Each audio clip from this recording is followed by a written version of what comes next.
years ago, my wife and I put together our will, and I think you remember that Brad Geiger, in case Dave Kellett kicks it all of a sudden, you're getting a good chunk of my comics collection. I don't know if you remember that. Yeah, I remember it. I made a note of it. Suddenly, I'm not walking near slippery stairs whenever we're together. Anyway, and so I was telling my in-laws that, and they're like, "Oh, we should put together our will." So they put together their will, and then they're going whole hog. Now they're like, "We're going to pre-buy funeral plots," right? I'm like, all right, well, that seems a little depressing, but go ahead, pre-buy a funeral plot. And they're shopping around in LA, and this plot is 1,000, that plot is 5,000, and my father-in-law calls one of them, and it's $100,000. $100,000 for a funeral plot. Yeah. Right. And he's like, "Why? I don't get it. It's 6 feet of dirt. Why is it $100,000?" And the guy goes, "Well, sir, there's a lot of Hollywood stars in this cemetery." That's the most LA answer I've ever heard. I know. But my father-in-law had the best response to the guy. He's like, "I'm not hanging out with them. I'm just dead. Why is it $100,000?" Yeah. Could you imagine? $100,000. I wouldn't want to stand next to a celebrity and be compared in real life. I don't want to go through that in death afterwards as well. Have you ever seen that, the I think it's in France, the gravestone of Jim Morrison? But I always think of the 10 people that are buried around Jim Morrison who are just trampled all day long. On the way to get to that other guy. Yeah, no one gives two shits about Johnny McGibbons, who's buried right next to Jim Morrison. Someone's actively taking a leak on Johnny McGibbons' grave while he's looking at Jim Morrison's grave. Like, no one cares. Like, you don't want to be next to a Hollywood star. Also, isn't that just the hallmark of the ultimate hubris that even in death, when it does not matter, you're like, I've got to get next to Marilyn Monroe. That's important to me. Right. I mean, the ancient philosophers said that death was the great equalizer, and they clearly have never been to this cemetery. But that's it's the great equalizer. But now you're paying $100,000 to be buried next to the star of the equalizer. That's the problem here. Whose name was Robert Woodward. Robert Woodward. There we go. And on that note, I'm going to say hello, everybody, and welcome to ComicLab, the show about remembering obscure Hollywood stars and making comics. And a wasted childhood and making a living from comics.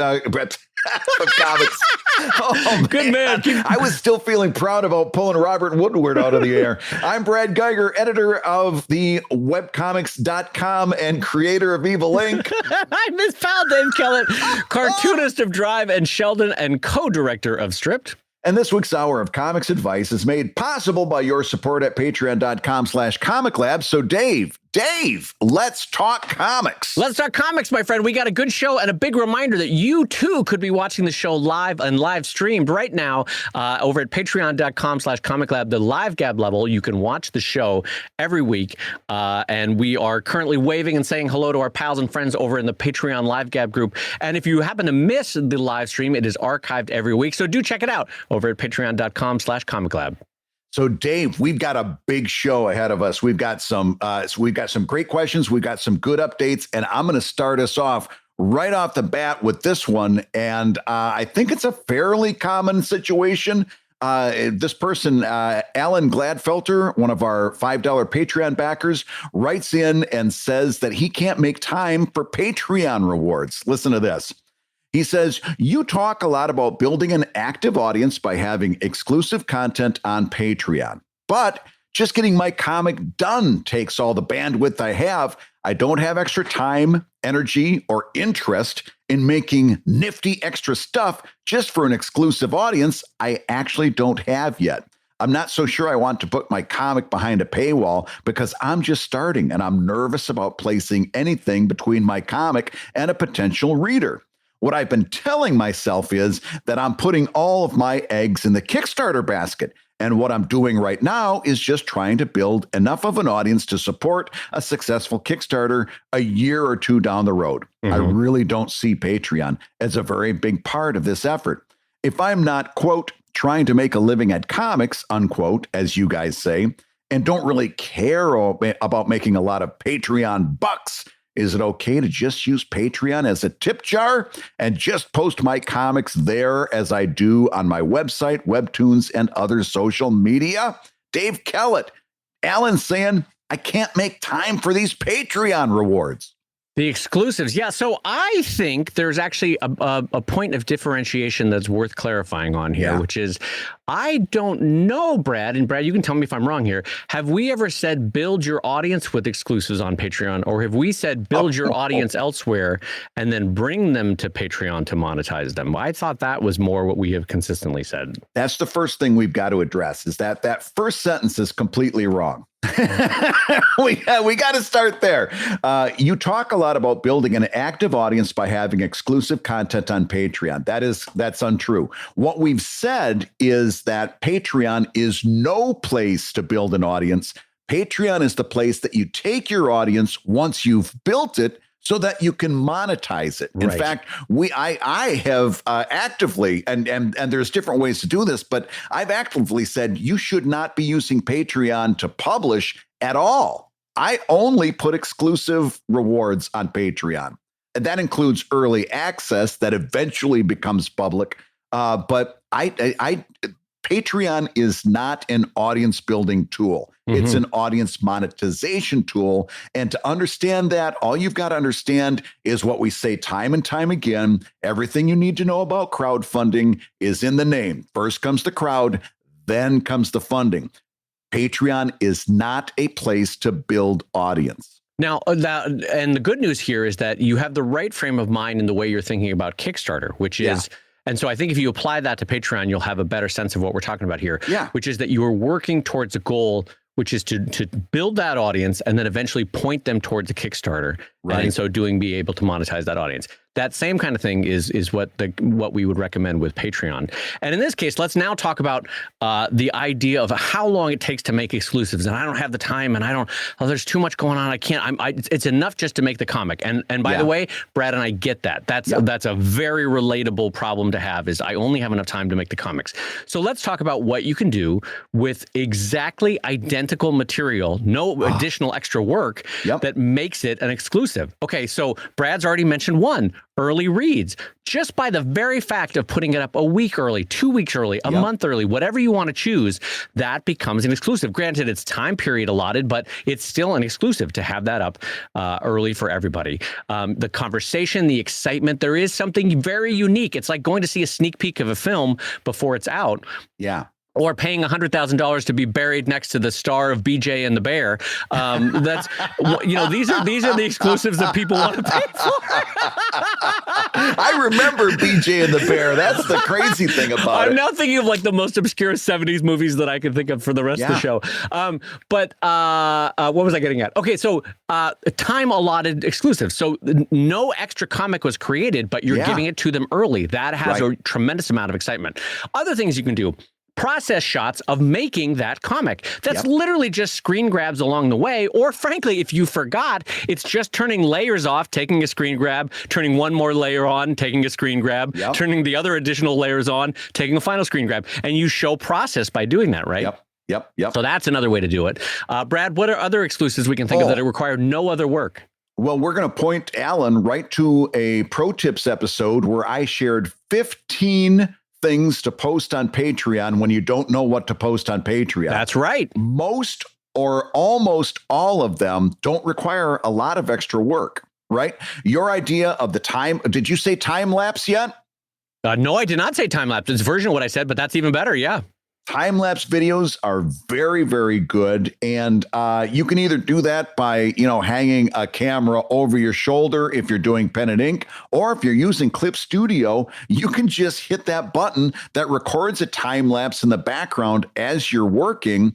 It's amazingly well done. It doesn't really eat up a lot of server space or a lot of CPU energy. It's super good. And if like you have an iPhone, sorry, Brad, you alluded to this, but if you have an iPhone, the time lapse setting mounted over your desk is actually a very pleasant way, super low effort, to create an instant video that requires almost no editing. You maybe will trim off a couple seconds on the front and on the end, and then bada bing, bada boom, you're posted up and have it exclusive with literally no extra work. It's so easy to do. Not only that, but don't forget all of that stuff that you've created or are creating. You can package and repackage that stuff. You can package that into e-comics, e-books, e-sketchbooks. I've released e-sketchbooks. All of that stuff, you can package that in a number of different ways, either by theme or by chronology or by chapter. You can release that in a ton of different ways. Right. Doesn't take a whole lot of extra work. You're just assembling all of those images into a PDF. Boom, you've got an exclusive reward. There's tons of stuff that you can do for exclusives that don't necessarily take extra work. Absolutely. And you know what? We haven't mentioned it in a long time, so it is worth reminding you. Brad mentioned that this was all gathered in one big Pro Tips episode. And for those new to the show or have forgotten, every week we record an entirely second podcast of just Pro Tips for our Patreon backers. And that can be found over at patreon.com/ComicLab. So if you haven't tried it out, try us out for a month, because those Pro Tips episodes, I got to tell you, it is literally hundreds of hours now of super drilling down, detailed, and also fun episodes about Pro Tips you can use. And David, I do want you to know, in case anybody wants to look at that, Beverly over in the live stream saved my behind. It is Pro Tips number 157. So if you want to go back, thank you, Beverly. The mere fact that the number is 157 in on the Pro Tips, that's 157 episodes you've never heard before, gang. So jump on over at patreon.com/ComicLab. Anyway, to get back to Alan's question, I think that really it's a mind frame thing about how can you very easily, quickly take products that are already being produced, to what Brad and I are saying, and to repurpose them as Patreon exclusives, either by time, either by slicing them up in a way that requires no work, either through time-lapse photography or through displaying the layers of the file. To Brad's point, post-production, collecting them either as ebooks, as coloring books, as whatever you want to do with them. There's a lot of things you can do with already produced art that requires no additional work. Yeah. Now let's get to Alan's last point that he made. And Alan says, hey, is it okay if I just use Patreon for a tip jar? And the answer is, of course, yes. However, there's a danger there that you need to be aware of. And it's something that we've talked about on this show. We actually warned against using Patreon as a tip jar too early. And somebody wrote into the show and said, listen, I didn't take your advice, and now I am miserable. And I wish I would have taken your advice on this, because it's doing to my brain exactly what you warned against. So I'm going to take one more minute and warn you about this again. And it's this. If you set that Patreon up too early, even as a tip jar, and you set that up too early, here's what's going to happen. Because you've put the funding in front of the crowd instead of putting the crowd in front of the funding, you're going to get $0.00. You're going to set the Patreon up, and it's going to be a big fat goose egg that looks you in the eye every time you see it. And it's month after month after month that you're either going to get $0 or you're going to get one patron who's spending maybe $2, which is almost as bad, if not worse. Right. And it's going to wear down on your self-esteem. It's going to make you feel like a loser. It's going to make you feel like you're not doing well. Of course, the answer is, of course, you can do this. The danger is that because you haven't built your audience yet, and because you're doing this, frankly, too early, you're taking a big risk with your self-esteem and with your mental image. And so much of this thing that we do happens between the ears. You're taking a real risk with your creativity, because that goose egg is going to weigh on you month after month after month. Absolutely. And before we move on to our next Patreon question, I have one pro tip for my friend Brad, actually, because I know Brad and I know how he's going to tackle this. Brad, when you're buying your Hollywood plot, you're going to think that it's a good idea to buy near the Three Stooges. But I'm going to tell you right now, spending eternity hearing woo, woo, woo, is not the way you want to go. No. I know you think it's fun and cool to buy the plot right next to the Three Stooges. It's not where you want to be, my friend. That got old really, really quick, even during one of the movies, let alone for eternity. Now, real quick, if you had to be buried next to a celebrity, like they're saying you've got to be buried next to a celebrity, who would you choose and why? Oh, my goodness.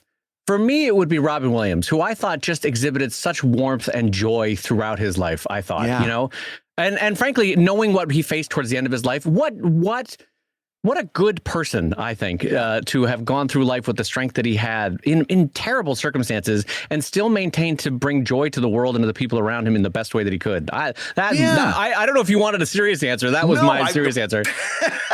I didn't know what I wanted, but I totally understand. I don't know. I think I would have chosen Dangerfield just because the whole thing with Dangerfield was that he didn't get respect, and you'd kind of feel a little bit better about yourself next to that guy. You know,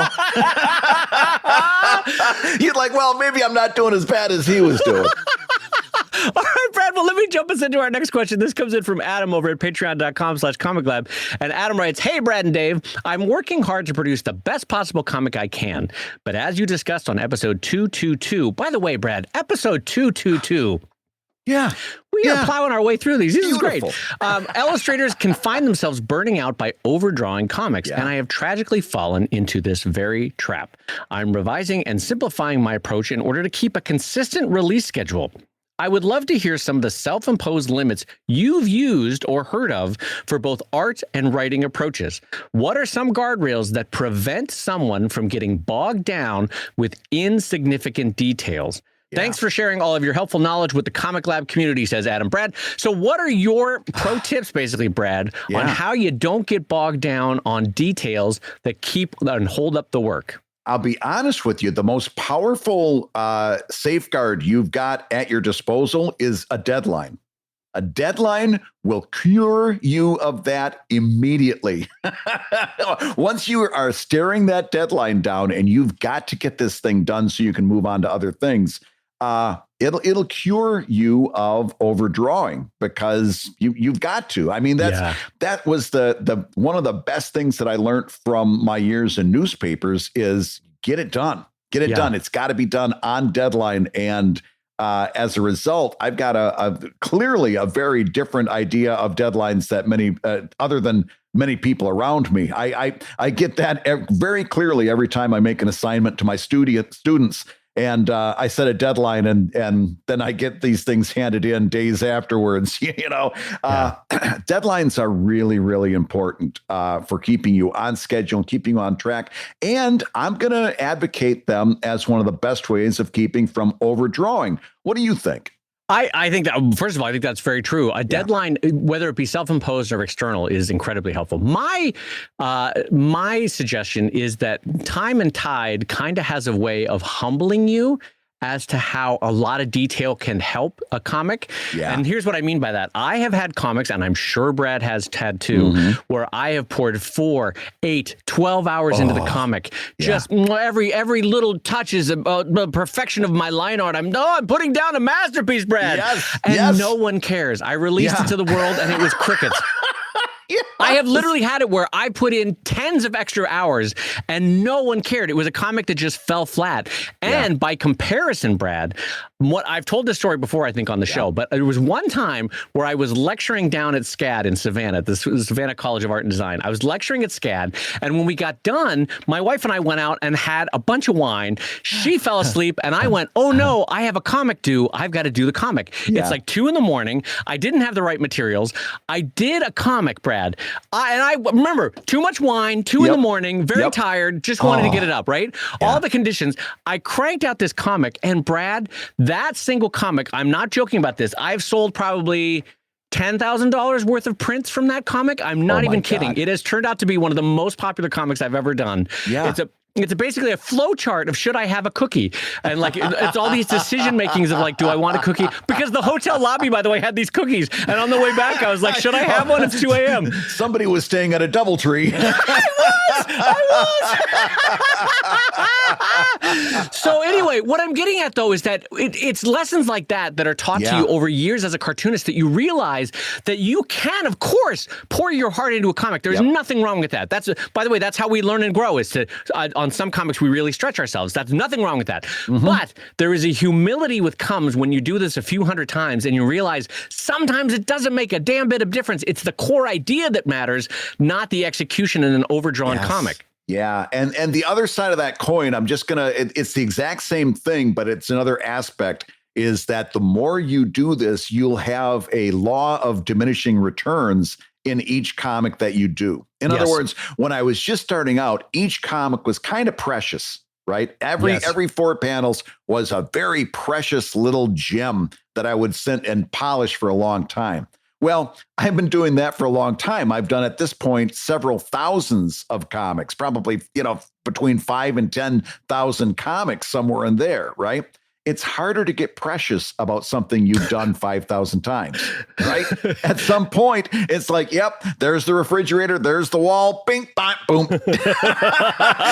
Because you've drawn it 1,000 times, and it's hard to get precious about it. So some of this is just going to be your journey that you're just going to have to learn like the rest of us. It's going to have to kind of erode in your own psyche.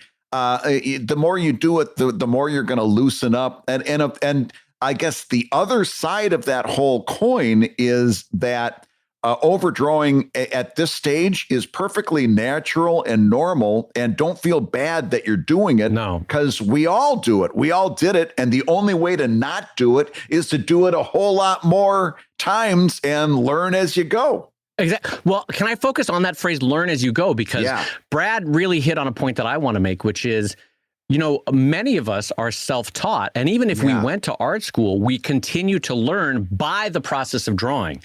So what I mean by that is, it's okay if Brad spends an extra couple hours on an evil ink because he really wants to get that grand piano in the background looking great. Here's why that's okay. Key. Yeah, does it make a difference to the comic? Probably not. Are there simpler ways he could have drawn it? Absolutely.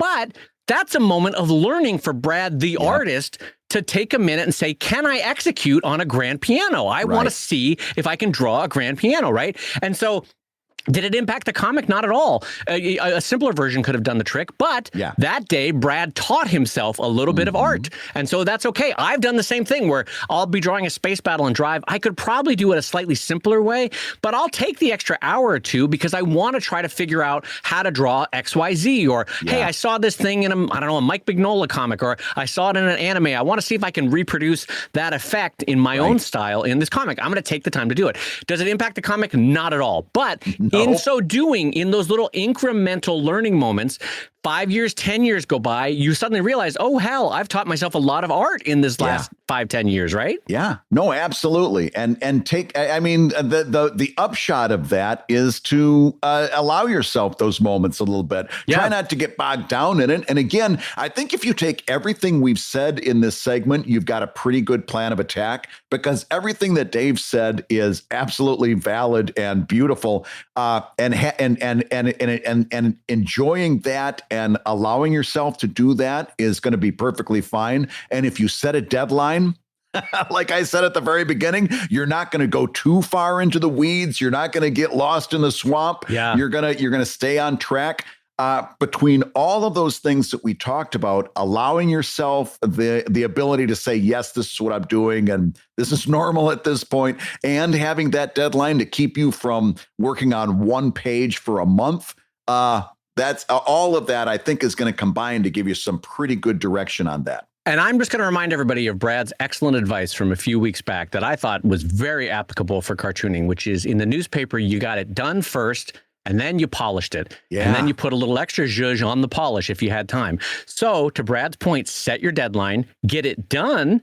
And then if you have time, then go back and maybe work on that grand piano in the background or whatever it is. You know what I mean? Like, get it done first. Teach yourself what is required to get it done on time. And then if there's extra, then you add the little zhuzh to it. Yeah. And this is what's going to happen. And this is what's going to cure you of that over time. There was a great Daffy Duck animated short in which he's doing a dance up there on the stage, right? And it's a huge, elaborate, he's tap dancing, he's doing this, he's doing that. And he comes to the big finish and he skids forwards on his knees with his arms outstretched and his chest is just thumping. He's heaving, and gasping breaths. And you can hear crickets out in the audience. Nobody's applauding.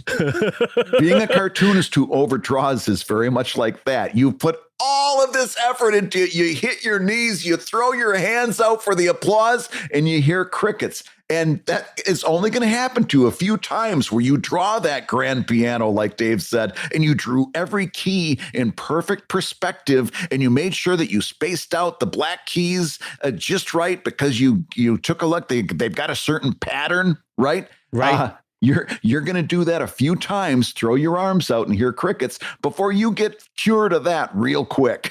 And you know what, Brad, actually, you just reminded me of something. If we can all think back to that McLeod page that talks about iconicity in a chart going to realism, remember as a cartoonist, and we've all seen this, you can absolutely be that chest heaving cartoonist who's overdrawn because in shooting for realism too much, you forget that there is actually power in iconicity. Yes. And that when you draw a grand piano too detailed, remember that you're drawing a grand piano, right? Yeah. The specific grand piano. When you draw one that is more iconic, you're drawing the idea, the more relatable idea of piano-ness. Right. Yes. And in some respects, that makes a comic more powerful. So that actually can be a counterbalance to you in terms of how much to work or overwork a cartoon by remembering that iconicity actually helps the power of a cartoon. Hey, if you're listening while you work, take a minute to stand and stretch. And while you're doing that, we're going to tell you why you should join us on Patreon. When you do, you're going to get hours and hours of podcasts that we've recorded just for backers. And exclusive Patreon posts that go even deeper on ComicLab topics. And access to our exclusive Discord server, which is a thriving community of professional cartoonists. So you can support the show you love and get tons of actionable resources for your own cartooning. And listen, if you can't swing a pledge this month, we get it. No worries. Yeah, listen, you can still support the show by rating us wherever you get your podcasts. Just leave a 5-star review and a few kind words. That, along with mentions on social media, is incredibly helpful. Now, everybody, let's talk comics. So, Brad, a huge update in Dave Kellett world. Yes. I texted you this photo yesterday. Very exciting news, Brad. It turns out you can walk into a grocery store and just straight up buy pineapple juice.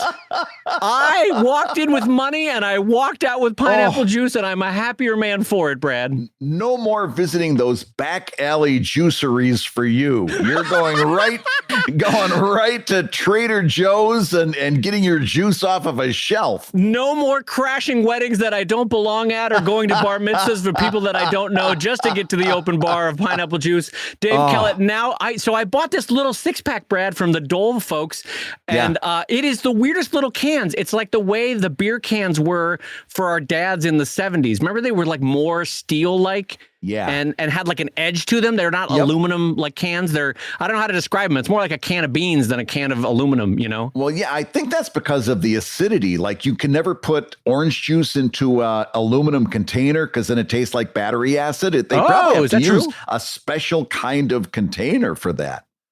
Oh, that might be why. Anyway, the pineapple juice, it's also sold in a very unsatisfying 7-ounce can, which if you're Dave Kellett, you want to throw like 3 of those down. Anyway, so a somewhat satisfying, somewhat unsatisfying update from Dave Kellett on the pineapple juice front. Just finding out that the great balance of the world, giveth and taketh away with But the when I texted you that photo of me holding the pineapple juice, you said something delightful about that photo. Yeah, I've seldom seen you that happy. And I'm telling you, it was a look. I've seen Dave Kellett happy happy. I've seen him in the midst of a belly laugh. This was a degree of joy I have never seen on this man's face. I was legit very happy. I cannot believe it took me that many trips around the sun to realize I can just go into a store and buy pineapple juice. Yeah. And now you've got it at the house, and you can go out and go to the refrigerator anytime you want and just have pineapple juice. I could throw this microphone across the room, walk away, and go get myself a pineapple juice right now, Brad. It's taking so much willpower to stay here and chat.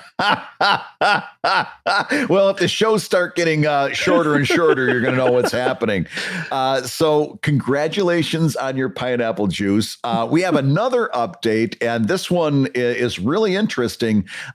Just recently this week, as we are recording the show, Elon Musk has made overtures to buy Twitter. Okay. And it has resulted in a lot of people making announcements that they are leaving Twitter over this. This is it. They are leaving, which here's the deal. I don't like Elon Musk. I think he's a very shady character.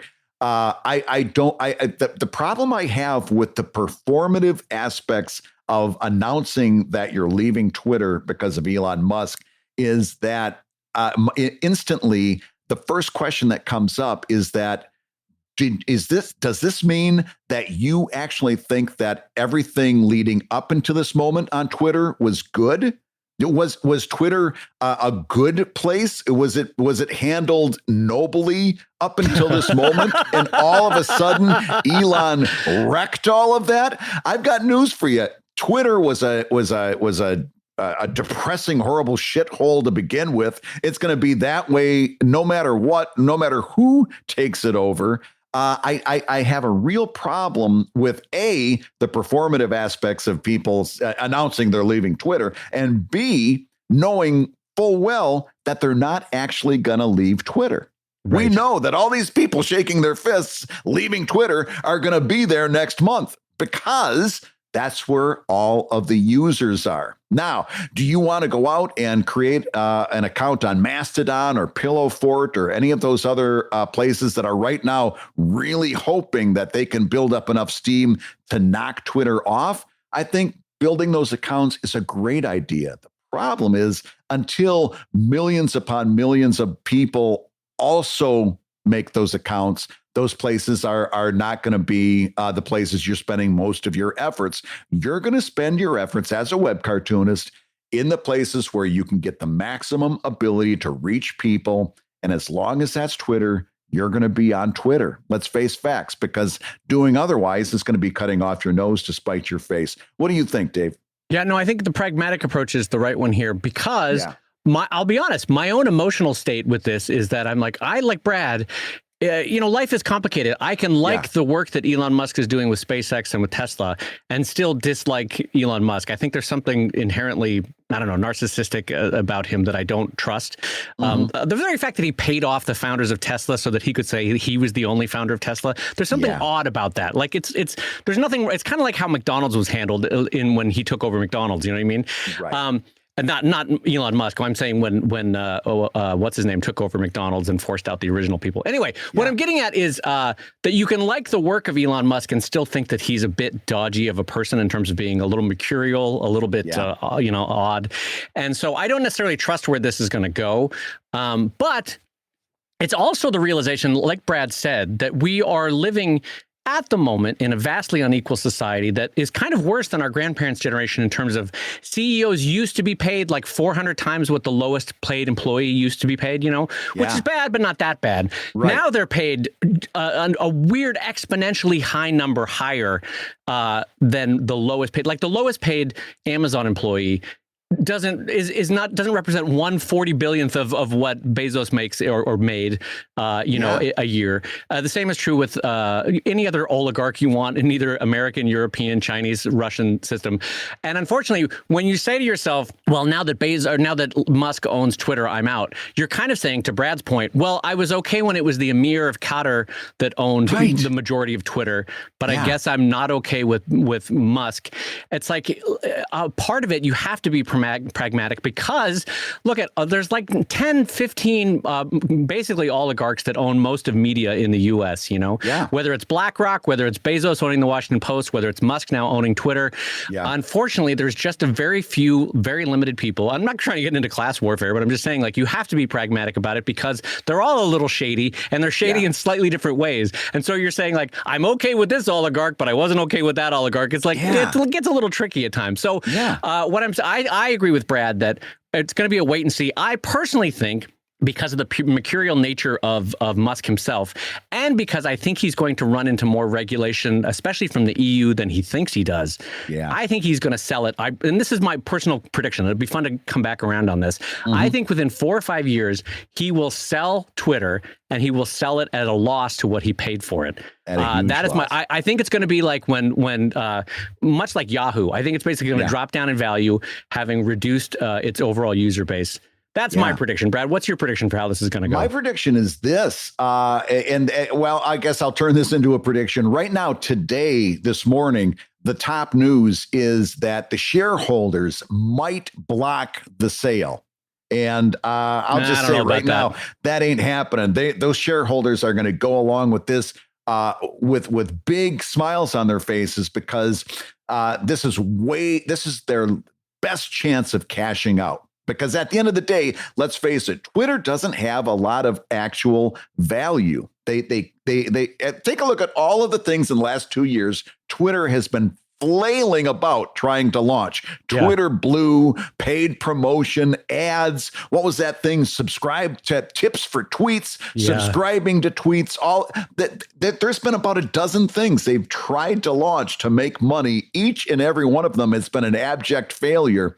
At the end of the day, other than data mining, Twitter doesn't have a lot of value. And these people that are shareholders are going to take this opportunity to take that guy's money and run. This is their one opportunity to cash out, and they know it. They are not going to turn this down. This sale is unless something unforeseen happens, it ain't going to be the shareholders that blocks this sale. They're going to be going along with this with big smiles on their faces. And trust in capitalism to not do the altruistic thing when a good shareholder value. I mean, listen, to be fair, he offered 33% more than the existing market value at the time. I know it's gone up since, but that's a good offer for a publicly held company. So meanwhile, the other news today is that Tesla shares have sunk more than 8%, the biggest dropped in 2 months, as investors wonder where Musk is getting the money to buy Twitter. Reading on how he was doing the financing for this purchase, by the way, I think he's absolutely going to have to dump a lot of Tesla stock. He'll borrow against a percentage of it and then dump another percentage of it. And because we're keep in mind when people say he's the richest man in the world, a lot of that is on paper. At any given time, it's based on the stock valuation of his Tesla, SpaceX, Boring Company, all that sort of stuff. Anyway, long story short, let's just keep this to the brass tacks. Like Brad, I would advise staying the course until things get so bad, or until certain people are let back on the platform that makes you angry, and then and then make a decision accordingly. Yeah, and in the meantime, if you want to experiment with Pillow Fort and Mastodon and the rest, that's not a terrible thing. It's just that let's face it, let's be honest, nobody is going to shut off their Twitter account and start posting full time on those other platforms yet, because it's just not going to be successful. Well, let's be fair. We've seen it with LiveJournal or with MySpace. It does happen. It only tends to happen every 5, 10, 15 years. And frankly, hasn't happened recently because they've gotten better on not allowing a MySpace or a LiveJournal to happen. They tend to buy out competition. So I think Twitter is what it is for the foreseeable future. Anyway, so that's that update. And then our final update for this week, Brad, we got a wonderful email from our listener in Southern California here who said, hope all is well. I listened to the latest episode of ComicLab on Patreon this morning and heard you guys talking about email marketing. Brad mentioned not using your personal email address as the sender on your newsletter for several reasons, and all were excellent points. You then brought up needing to update your sender address for all those reasons. We just went through this last year at my company, and I wanted you to be aware that it can be a bit of a process depending on your list size. You will need to go through a migration warm-up with the new sender address, or it could be flagged as spam. Think of it as a getting to know you period. Places like Gmail can look at a brand new email address sending several thousand emails as a potential phishing scheme. In a nutshell, it takes about 2 weeks. It starts with sending to a very small portion of your subscribers from the new email address, and then slowly ramping it up until finally sending to the entire list. It worked really well for our company, and we avoided any major issues. If folks are just starting building lists, this will happen organically, obviously, and they will not need to be concerned. Also, if the list size is not too big, say under 1,000 subscribers, then they will probably be fine. Hope this helps. And then, Brad, if you don't mind a second, oh, yeah. he sent along a little addendum, which I want to put on for the joy of it. In other news, I just wanted to thank you guys for making such an entertaining podcast. Over the last year, I have been re-listening through the archive while going on a daily walk and somehow managed to drop 40 pounds. The ComicLab exercise routine has worked wonders for my waistline. Brad, that's a joy fantastic to hear. Yeah, that's congratulations, because that is not easy to do. I'm thrilled to hear that you lost 40 pounds. I'm sad to say that I think I may have found them, but I'm thrilled to hear that worked out well for you. That's good, and that's good healthy exercise, getting out and walking. Absolutely, it's good thinking time. I've been walking during the pandemic, and it's good working. It's good working that walking. Turns out human bodies are meant to do it. All right, Brad. So let's jump into our next question for the podcast. This comes in from Larson over at patreon.com/ComicLab, and Larson writes, "What are your thoughts on rerunning completed comics on social media? I've seen a number of creators who have dedicated Twitter accounts from their completed comics reschedule new postings of the old comic with updated promotions for their Patreon or other projects. Is this some form of a way to put old comics back to work?" Brad, what do you think? Are you okay with reruns, basically? Oh, I love the idea. I think this is a really good idea. In fact, I think it is a good kind of extender to something that we've said about how cartoonists and other creative people struggle on social media. This is a really good reminder of what we talk about in that conversation. If you remember, we said a while ago, cartoonists struggle on social media because they are trying to be creative and they're trying to be original, and social media doesn't reward creativity or originality. Social media rewards frequency and consistency and having that thing like a steady heartbeat, like that conversation we had earlier about making your Twitter or your social media an ATM for that other people can come and draw out interesting things. Right. That's what social media rewards. It doesn't necessarily reward one creative burst. It rewards consistency and frequency. So that's something that you can absolutely do. We get into this very cartoonist mindset that once I've posted a social media post with my comic on it, like today's comic, I can never do that again, or else I'm repeating myself, right? Well, no, that's not how it works. The truth of the matter is that we know from the algorithm that an awful lot of your audience didn't see that post. So if you post it twice, nobody's going to know. Most of those people aren't going to see the same one twice. And if a few of them do, they're just going to scroll past it anyway. It's not going to be a big deal. You should absolutely be reusing your old material as a way to bump up your consistency and frequency, because number one, you know that the chances of somebody seeing the same thing twice is very, very small. And number two, that's going to help you get that frequency and consistency that social media rewards. Yeah, if anything, Brad, I think I don't rerun enough. Yeah. If I can say it that way. I see how, for example, the Instagram algorithm is feeding me. I can just tell this a similar pattern of a few hundred to a few thousand images because I see them repeatedly.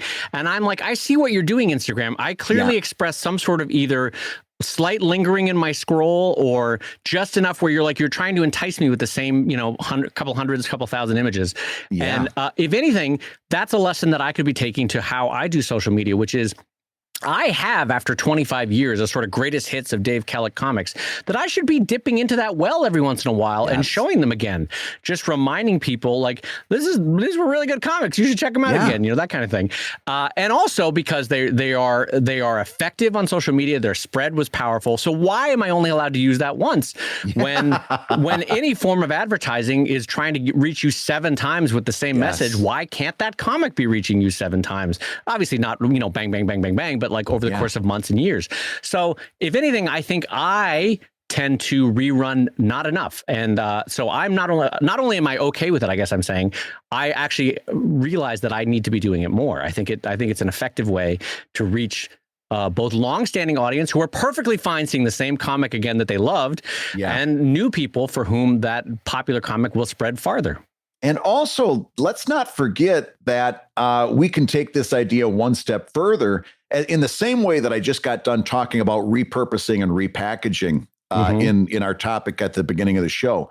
You can also repurpose how you tweeted that comic the first time. Right. You can take maybe a crop from it, for example, like if you posted something that was several panels, you might post that in a different way. Or maybe if you posted it as a one chunk, you could post it as a panel by panel swipe. You can rephrase and reposition how you posted that thing. There's a lot of ways. There's more. Here's my point. There's more than one way to post a comic.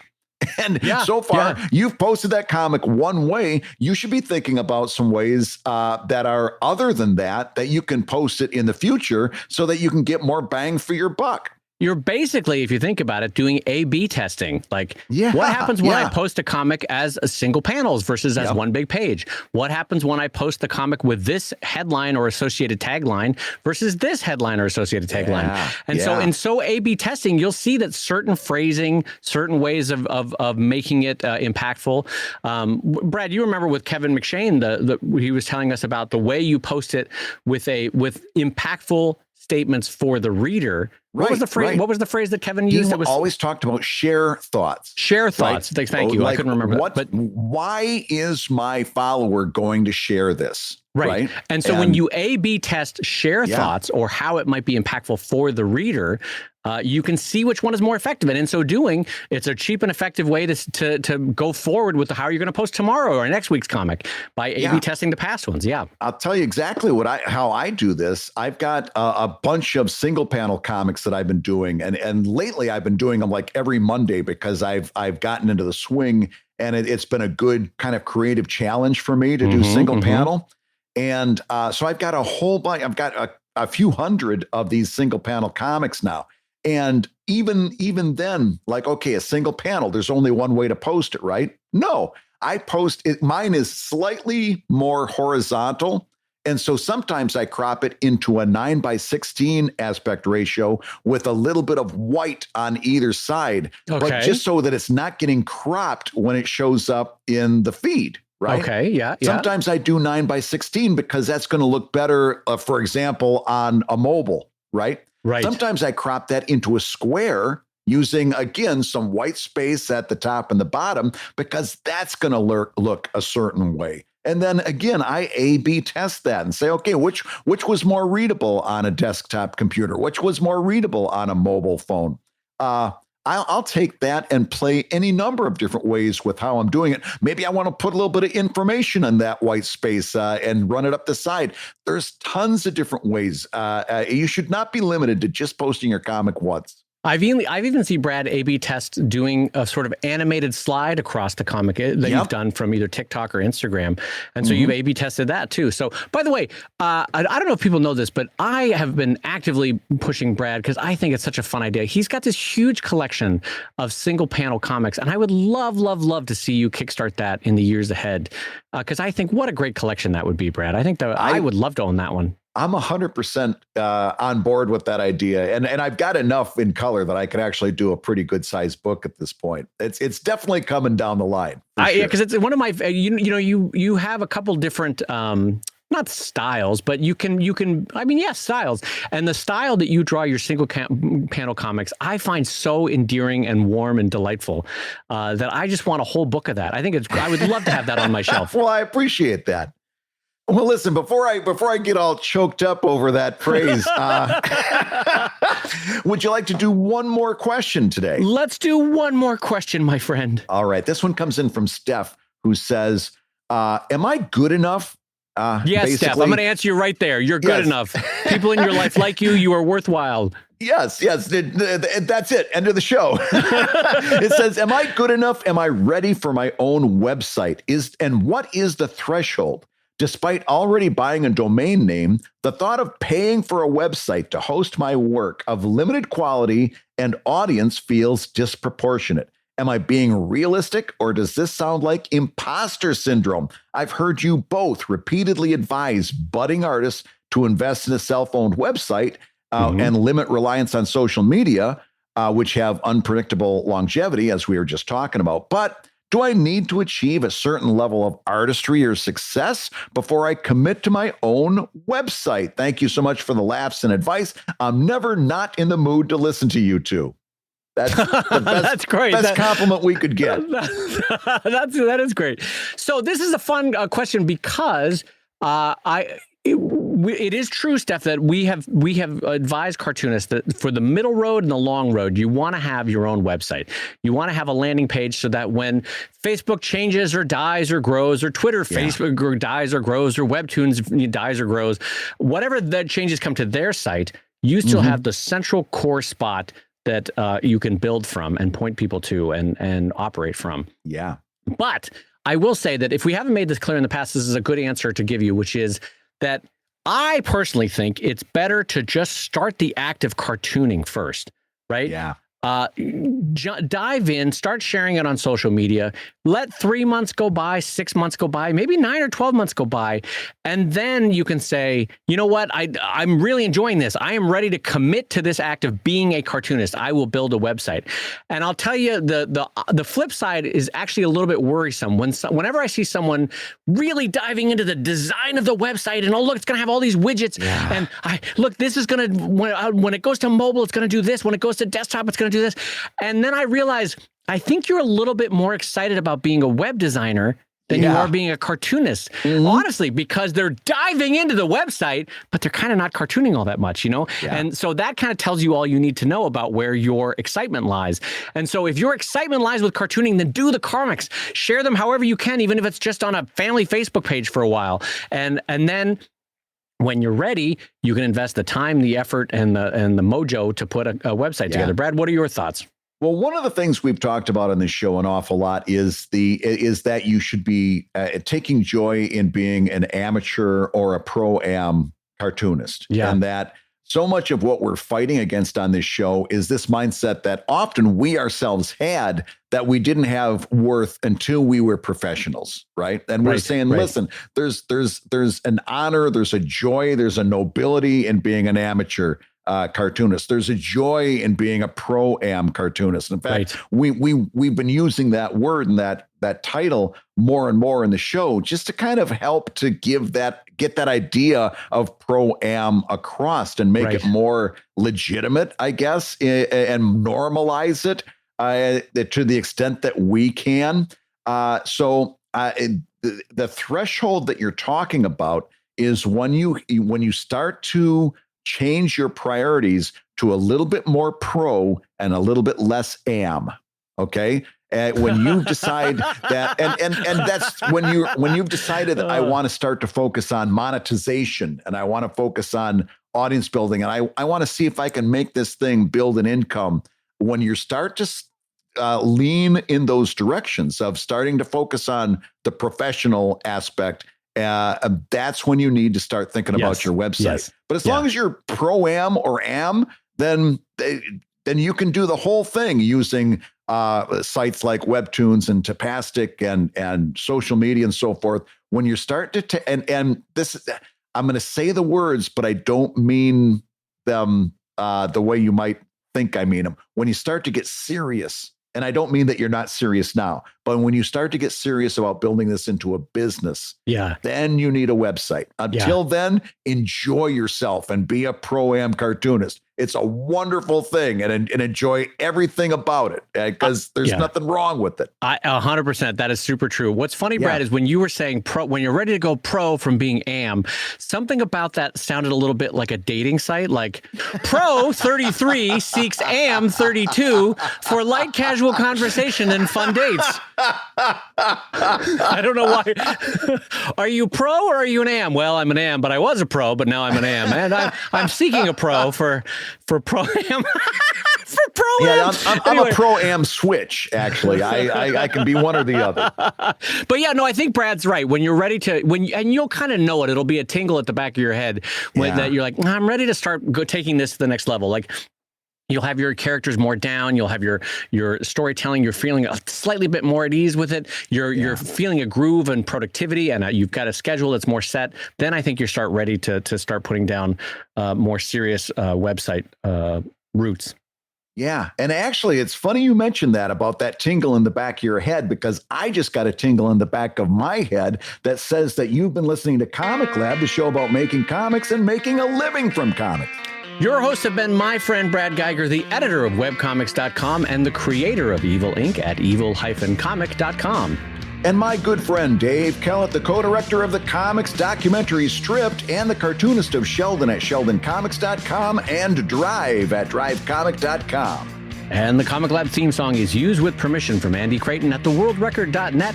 And this episode was edited by Matt Woodard of Woodsong Productions over at www.woodsong.media. If you love ComicLab, you can rate and review the show on Apple Podcasts, and you may hear your review featured on a future episode. And ComicLab is made possible by your support on patreon.com/ComicLab. So we'll go ahead and say that twice. Patreon.com/ComicLab.